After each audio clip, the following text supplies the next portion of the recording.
Ada pertanyaan dari Mas atau Mbak ini Ajun ya, dari Kuningan, bahwasanya Buya mau tanya bagaimana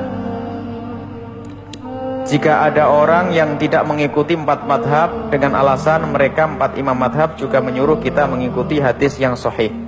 Benar.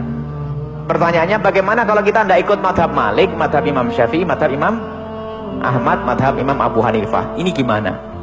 Alasannya adalah karena mereka memang menyuruh kita mengikuti hadis yang sahih. Idza shahal haditsu fa huwa madhhabi. Para imam mengatakan kalau hadis sahih itu madhabku. Benar itu. Benar. Kalau memang Anda sudah sampai derajat tahu itu, ya Anda tidak boleh ikut madhab. Wong hadis sahih aja nggak ngerti. Kalau Anda sudah bisa tahu hadis sahih, terus bagaimana Anda memadukan antara hadis yang sama-sama sahih bertentangan? Misalnya mujtahid gak boleh ngikut 4 madhab. Lah ini mengatakan hadis sahih pun menurut Imam Bukhari, dia belum berijtihad urusan hadis, yaitu urusan hadisnya jiplak Imam Bukhari. Coba suruh tasahih hadis sendiri, bisa atau tidak?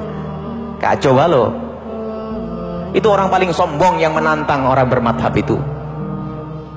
Bermadhab itu kehalusan para ulama. Imam Syafi'i mereka mengamalkan hadis-hadis sahih. Ada ini termasuk virus ini. Ini termasuk, makanya kalau kita merentet penghancuran akidah itu, kalau kita bisa susun, yang pertama adalah Allah, Rasul. Setelah Rasul ada 2 cabang. Yang paling kanan adalah sahabat Nabi, yang kiri ahli bait, atau dibolak-balik. Terus ke bawah lagi nanti apa? Al-Quran. Al-Quran. Setelah di bawahnya Al-Quran, ulama-ulama. Al-Quran dan hadis ya. Al-Quran, hadis. Setelah Al-Quran, hadis, ulama-ulama. Setelah ulama-ulama, pemikiran nih.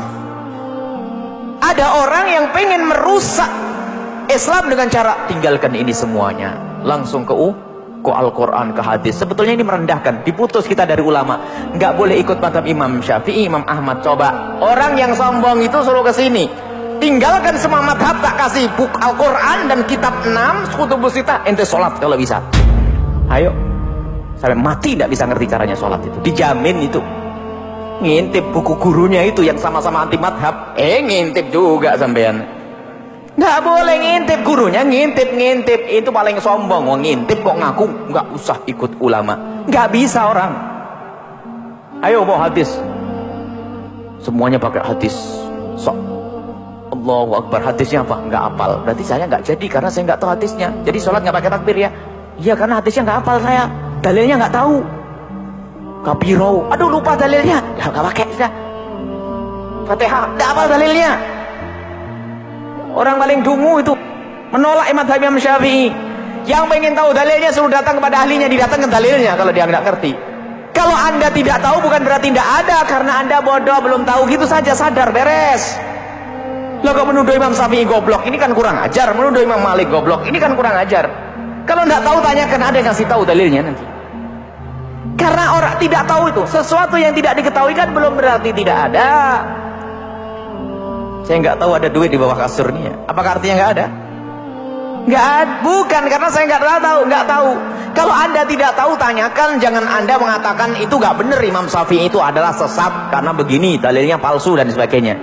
Masya Allah, tahlilan nggak boleh, tawasulan nggak boleh, segala macam akhirnya. Coba tahu-taunya apa? Kalau mau duduk, lah ini yang anti tawasul, anti tahlil, mohon kami tunjukkan dalilnya kuat dari Al-Quran dan hadis Nabi SAW.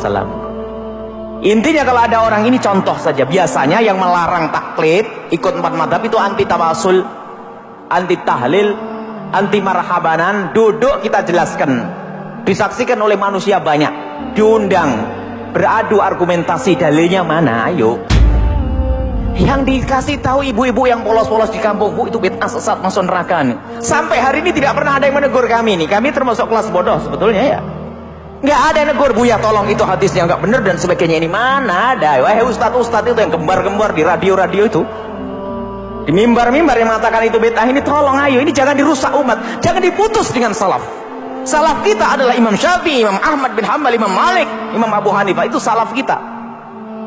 Itu salaf yang sesungguhnya, karena hidupnya dia. Imam Syafi'i meninggal tahun, Imam Abu Hanifah meninggal tahun 150. Itu antara abad ke-1 sampai abad ke-2. Itu adalah imam-imam salaf, bukan orang yang hidup di akhir zaman. Salaf kita yaitu, kalau Anda ngikut Imam Syafi'i, Anda ikut salaf. Anda ikut Imam Ahmad, ikut salaf.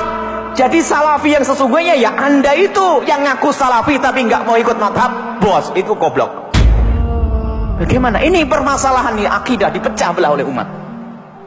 Dipecah belah umat gara-gara ini. Yang tidak ikut Imam Abu Hanifah itu adalah kedunguan. Ini yang harus dijelaskan. Kenapa? Imam Abu Hanifah orang yang disepakati kesolehannya, ilmunya. Maaf, ini adalah permasalahan yang sangat genting. Dikit-dikit, tidak boleh ikut madhab. Masya Allah. Cobalah dijelaskan. Ini adalah musibah di zaman ini. Ibu-ibu yang sudah sholatnya tentrem, ayam, ibadahnya banyak, dibilang, bu salah bu. Ya Allah, 20 tahun saya salah. Ya Allah. Mohon maaf jika ada kalimat kotor. Ini ada hawa nafsunya. Semoga Allah mengampuni. Kalau sudah begini ada hawa nafsunya. Semoga Allah mengampuni. Dan yang anti tahlil semoga diampuni oleh Allah. Yang anti tawasul diberi hidayah oleh Allah, diberi bimbingan oleh Allah Subhanahu Wa Taala. Ini adalah mulai emosi itu adalah ada setan yang nunggangi. Baru banyak istighfar. Innalillahi wa